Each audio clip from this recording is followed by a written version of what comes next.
So hello guys, welcome to my channel, ang Girin TV, and for today's video guys is mag-shake na naman ako.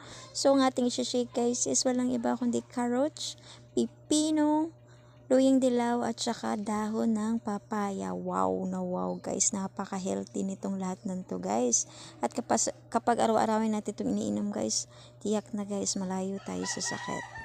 So yun guys, tapos ko na, lagyan natin ng water, wag natin kalilimutan, at saka i-blend na natin siya. So i-blend natin siya ng pinong-pino guys. So yun guys, i-blend natin mabuti, at pagkatapos yan atin na siyang salain. So 2 beses ko pala siyang sinasala guys, para talaga hindi natin masala sa pag-inom ang sapal. So yun guys, malapit na to. Pagkatapos nito, kalawang sala, at pagkatapos ito ay goods na to guys, pwede na natin itong inumin. So yun guys, wow, sarap nito guys. Wow, napaka healthy. Thank you for watching guys.